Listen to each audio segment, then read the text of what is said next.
Halo, assalamualaikum warahmatullahi wabarakatuh. Perkenalkan, saya Siti Rohani. Di sini saya akan menjelaskan materi kalkulus integral tentang fungsi eksponen asli, yaitu ada grafik y sama dengan fx sama dengan ln x. Setelah kita gunakan pada akhir pasal 7.1 dan tambah lagi pada gambar 1, fungsi logaritma asli dapat diturunkan jadi kontinu dan naik pada daerah. Bisa kita lihat pada gambar 1, asal d sama dengan 0, tak hingga daerah hasil adalah R sama dengan min tak hingga, tak hingga. Sesungguhnya fungsi tersebut adalah fungsi yang kita pelajari pada akhir pasal 7.2, sehingga memiliki inverse ln min 1 dengan daerah asal min tak hingga, tak hingga dan daerah hasil 0, tak hingga. Oleh karena fungsi ini sangat penting, ia diberi nama dan lambang tersendiri. Nah, definisinya, inverse ln disebut fungsi eksponen asli dan ditulis sebagai x, yaitu x sama dengan x y jika dan jika y sama dengan ln x. Dari definisi ini kita dengan segera memperoleh eksponen, yaitu eksponen ln x sama dengan x dan ln eksponen y sama dengan y. Untuk x lebih besar daripada 0 dan untuk semua, dan ln eksponen y sama dengan y untuk semua y. Oleh karena eksponen dan ln adalah fungsi-fungsi inverse, grafik y sama dengan eksponen x adalah grafik y sama dengan ln x yang dicerminkan pada garis y sama dengan x pada gambar kedua. Nah, kita bisa lihat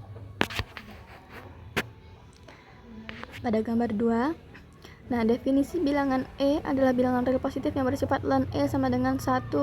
Oleh karena ln e sama dengan 1, maka eksponen 1 sama dengan e. Seperti pi, bilangan e adalah bilangan tak rasional. Orang telah menghitungnya sampai 1000 angka di belakang koma, misalnya e sama dengan 2,7, 1828 dan seterusnya. Nah, sekarang kita melakukan pengamatan penting yang hanya bergantung pada fakta-fakta yang diperlihatkan. Nah, di situ ada teorema 7.1a. Jika R adalah bilangan rasional tertentu, e pangkat R sama dengan eksponen ln e pangkat R sama dengan eksponen R ln e sama dengan eksponen R. Nah, di situ kita lihat teorema A. Andaikan A dan B bilangan rasional, maka E pangkat A dan E pangkat B sama dengan E pangkat A plus B. And E pangkat A per E pangkat B sama dengan E A min B. Nah, beda ya, kalau dikali itu ditambah dan bagi itu dikurang. Nah, untuk membuktikan bagian yang pertama, kita bisa membuktikan dengan E pangkat A, E pangkat B sama dengan eksponen ln E pangkat A, E pangkat B memuat 1,4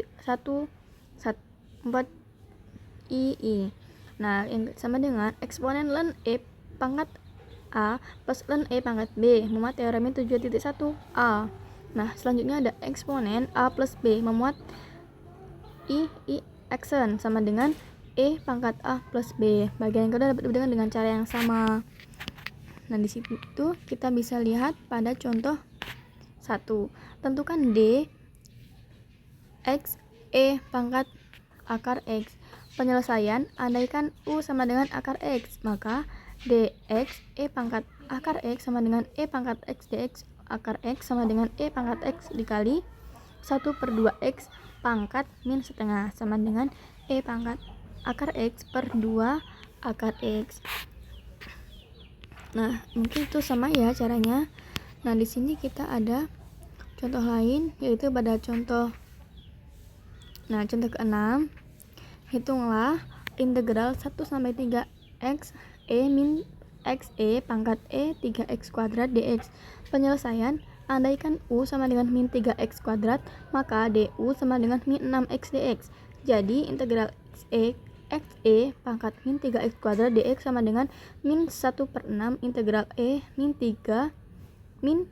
e pangkat e min 3x kuadrat. Nah, dikali min 6x dx sama dengan min 1/6 integral e pangkat u du.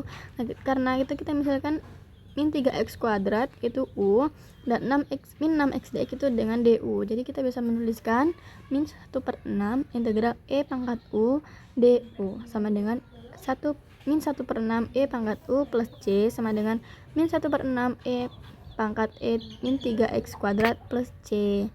Nah, menurut teorema dasar kalkulus, integral 1 sampai 3x e pangkat min 3dx sama dengan min 1/6e pangkat min 3x kuadrat dengan batas bawah 1 dan batas atas 3, maka kita bisa menghasilkan min 1/6 e pangkat min 27 dan min e pangkat 3 sama dengan e pangkat 3 min e pangkat min 27/6.